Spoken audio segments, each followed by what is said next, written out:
plans going to London. Produced a fresh occasion for Emma's services towards her friend. Harriet came to Hartfield with an agitated, hurried look, announcing something extraordinary to have happened. She had heard, as soon as she got back to Mrs. Goddard's, from her walk, that Mr. Martin had been there an hour walk, that Mr. Martin had been there an hour before, and finding she was not at home, had left a little parcel for her from one of his sisters, and gone away. And on opening this parcel, she had actually found, besides the 2 songs which she had lent Elizabeth to copy, a letter to herself.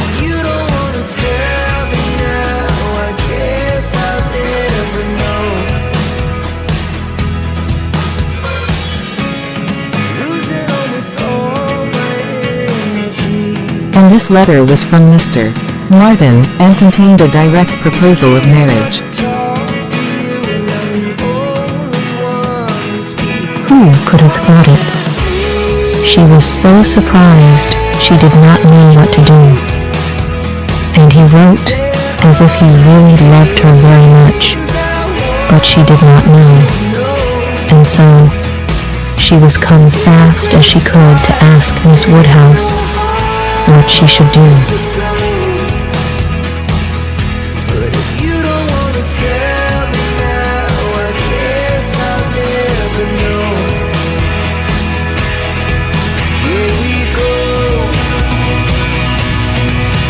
Emma was half ashamed of her friend for seeming so pleased and so doubtful. "Upon my word," she cried.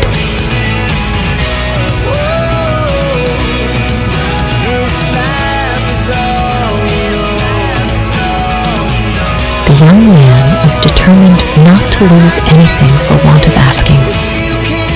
He will connect himself well if he can.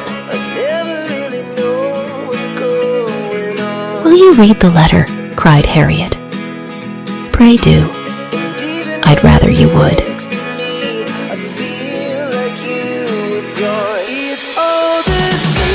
Emma was not sorry to be pressed.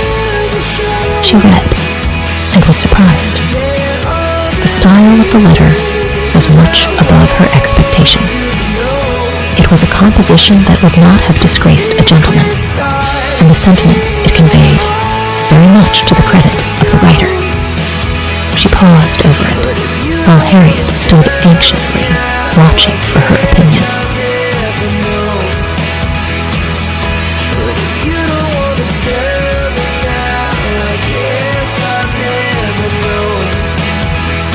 With a well, and was at last forced to add, "Is it a good letter, or is it too short?"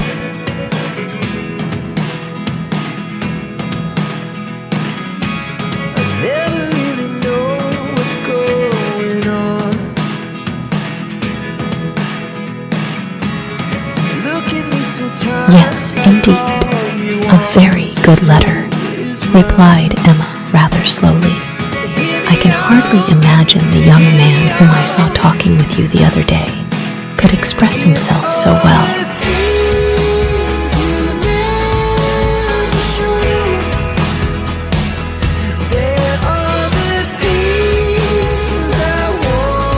"Well," said the still waiting Harriet, "well, what shall I do?"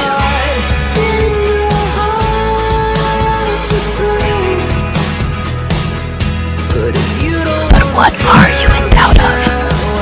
You must answer it, of course, and speedily."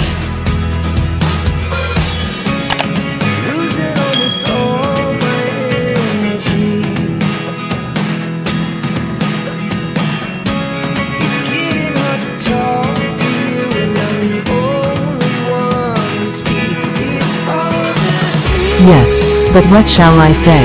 Dear Miss Woodhouse, do advise me.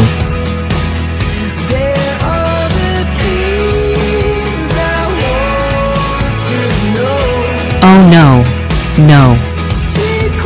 The letter had much better be all your own. Your meaning must be plain, and there should be such expressions of gratitude and concern for the pain you are inflicting as feelings require.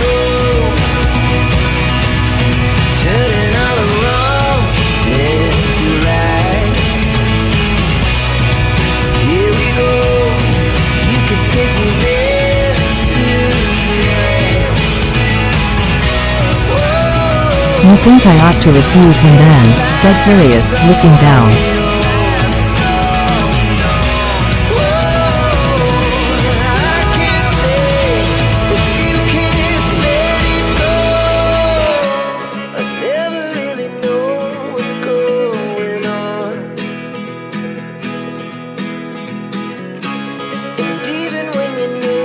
Ought to refuse him. My dear Harriet, what do you mean? I certainly have been misunderstanding you, if you feel doubtful as to your answer.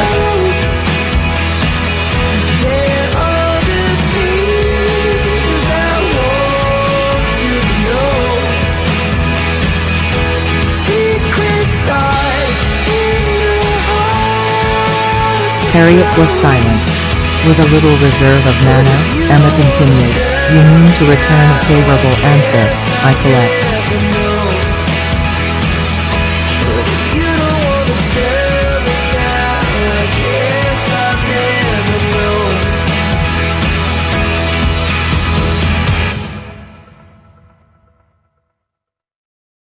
No, I do not, that is, I do not mean, what would you advise me to do? Pray, dear Miss Woodhouse, tell me what I ought to do.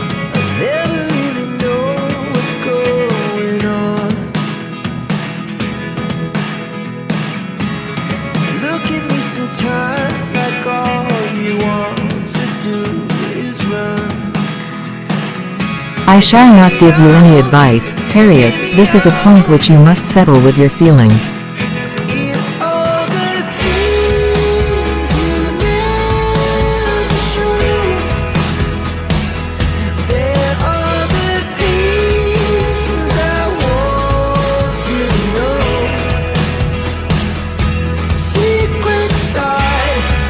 I had no notion that you liked me so very much, said Harriet, contemplating the letter.